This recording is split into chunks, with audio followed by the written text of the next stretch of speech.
Well, hello everybody, and welcome to my show. My name is Jason DeCosta, and this is Consistent Preterism. Thank you for joining me today. I hope everybody's doing well out there. Wanted to talk a little bit today about Israel possessing the gates of their enemies. This is something that we read in the Old Testament. It's pretty strong stuff, especially for the IO viewpoint, because it's pretty easy to tie in and find out.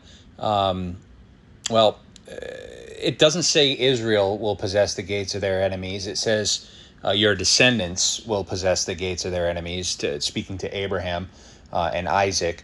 And obviously we know, or we say here, that the descendants, the chosen seed, the promised seed, the seed of promise, the children of promise, that was Israel. That was who this was referring to. But some people don't like to agree with that, so we have to show them how we arrive there using the scriptures, and that's what I'm going to do today. I'm going to show that the descendants who would possess the gates of their enemies was in fact none other than Israel. I did share a audio recently about the Old Covenant and how foreigners joining that Old Covenant would not affect the IO viewpoint. I think it was well received. It definitely kicked up a little controversy in the comments. And I think people are just making way more of a fuss out of this or this concept of Old Covenant foreigners than really should be made, right? I had one guy arguing that the Black Hebrew Israelites are correct because they say that even the stranger in the Old Covenant was an Israelite, was a child of promise, right? So they say, every time that you see a stranger joining the Old Covenant, or God saying that any foreigner that resides among you, his children must be circumcised, or, bring an offering for the foreigner among you, or the foreigner shall bring a food offering to me and I will accept it on my altar. Anytime you hear anything about a foreigner joining themselves to Israel, which it literally says, they think that it's actually speaking of another Israelite, right? And I showed this guy how the text clearly says, for the native born of Israel and the foreigner among you. In other words, two groups of people. Clearly two groups of people. You have the native born of Israel and you have the foreigner among you. But they think that is actually Israel. The foreigner is also Israel, right? Now, I think that's a stretch. I think that's hard to prove. I think it's unnatural. I think don't get me wrong, I think this story is very clever. It's very, mysterious, and there's a lot of surprises, but that is not one of them. And the other thing that I tried to get this person to understand is, if in fact what he's saying is correct, that the strangers and foreigners, for instance, in the book of Exodus, are in fact children of promise, well, where did they come from, right? This is very early on in the story, Exodus. This is long before any conquerings, any dividings of the kingdoms, long before any of the tribes were dispersed into the nations, right, and actually became lost.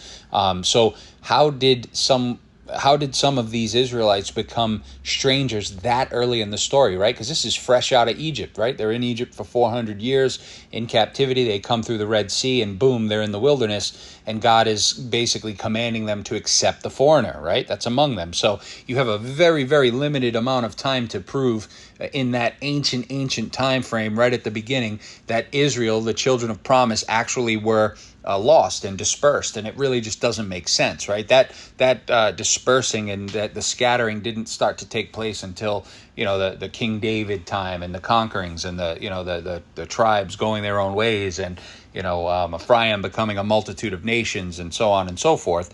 But this was all before that, right? This was long before that. So just doesn't really make sense how they get to that conclusion. I was never too fond of the Black Hebrew Israelite doctrine as a whole. I mean, they do get some of the stuff right, but obviously they get a lot way off. And then there was another guy who said that, or who didn't believe that they had any part in the covenant, right? They're adamant about this. They want you to fit into their particular IO breed or IO box, and that's not me. Like I've said, I go where the text leads. I let things ebb and flow. I'm not trying to fit and formulate myself to any position or any doctrine. So I do not agree that with this person that there was no chance that these ones had no part in the covenant. I think that's crazy to say, specifically because we have numerous explicit statements in the Old Testament that say the foreigner would bring his sacrifices to my altar, the foreigner would offer food sacrifices, the foreigner and his sons should be circumcised so that they can eat of the land, and they will be as the native born. Clearly two different groups there.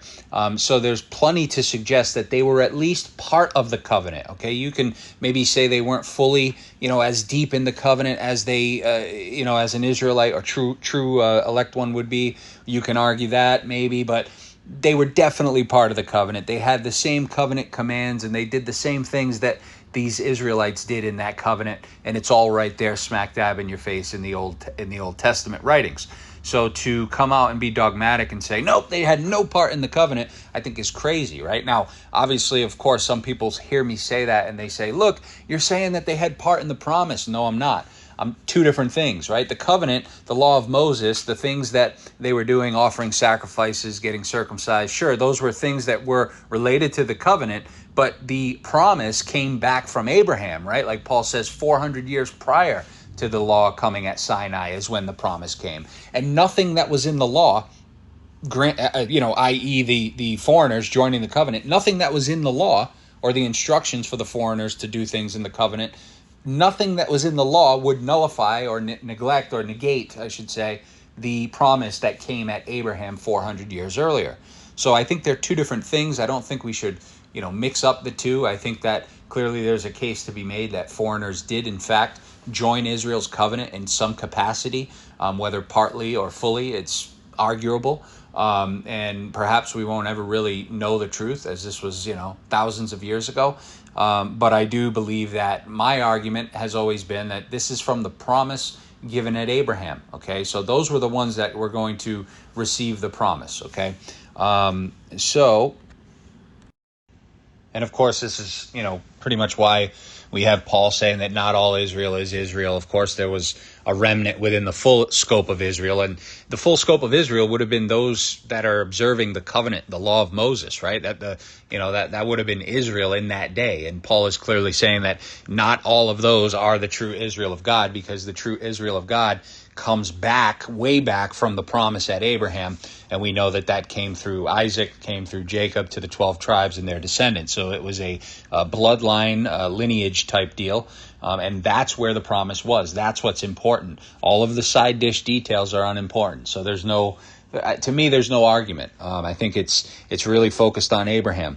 But more to come on that at another time. We're going to talk about this possessing the gates of the enemies.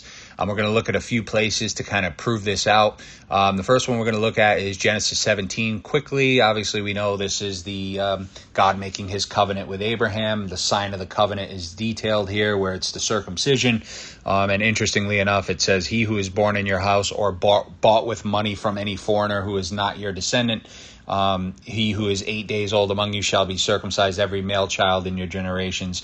He who is born in your house or bought with money from a foreigner who is not your descendant, he who is born in your house and he who is bought with your money must be circumcised. And my covenant shall be in your flesh for an everlasting covenant. And the uncircumcised male child who is not circumcised in the flesh of the foreskin, that person shall be cut off from his people, for he has broken my covenant. So it's interesting that, even there in the very beginning there, where being told that the foreigner who joins himself, right? And again, this is before Israel even comes along, right? Israel hasn't even been born yet, right? Isaac hasn't even been born yet. This is just Abraham.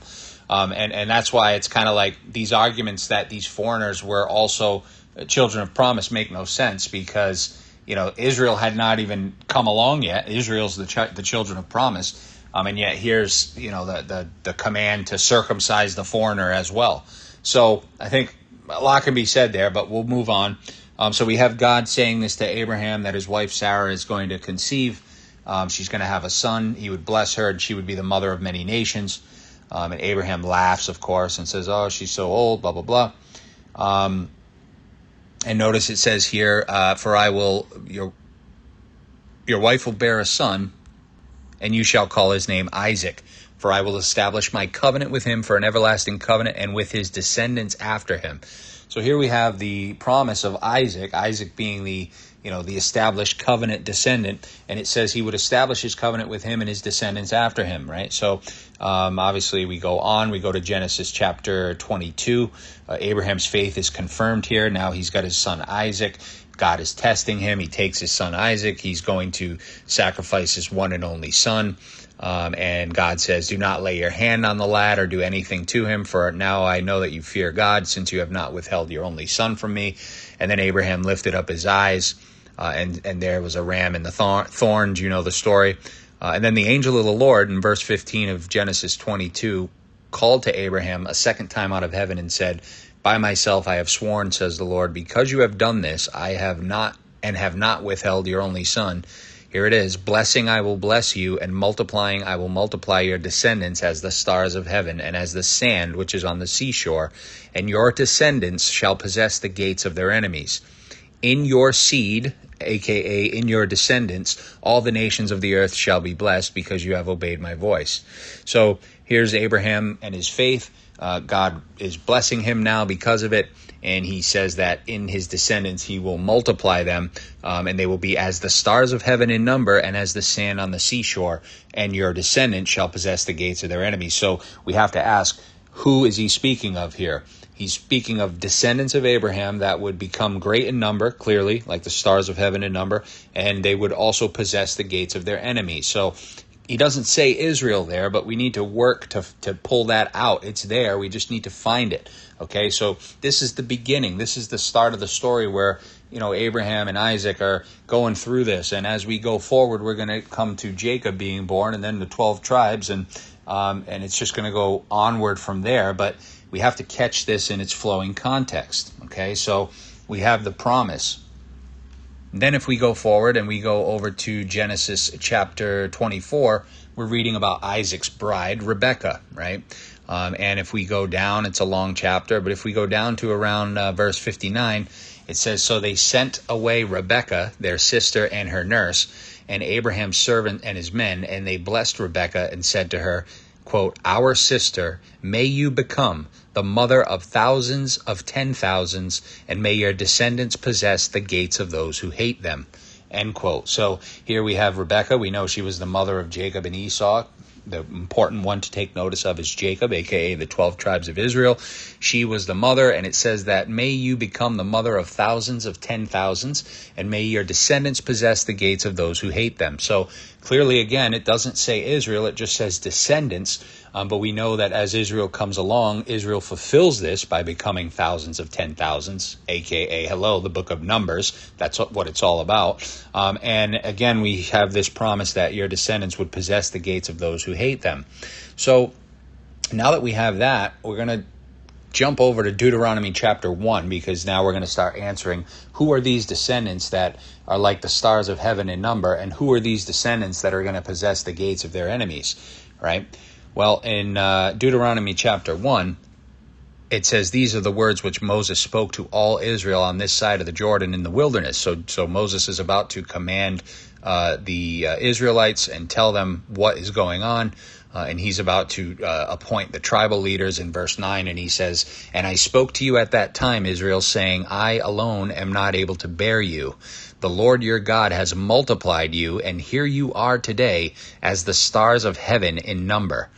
Okay, so here we have the fulfillment of what I just read back at Abraham and Isaac. We have Moses speaking to the 12 tribes of Israel, saying that they literally become like the stars of heaven in number.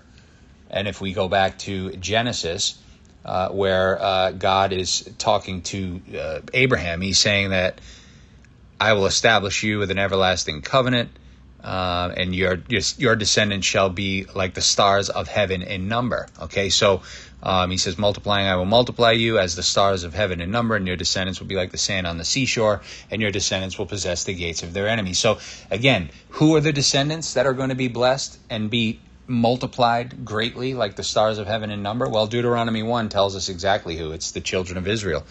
Moses is basically saying, hey, that promise was fulfilled in you right now.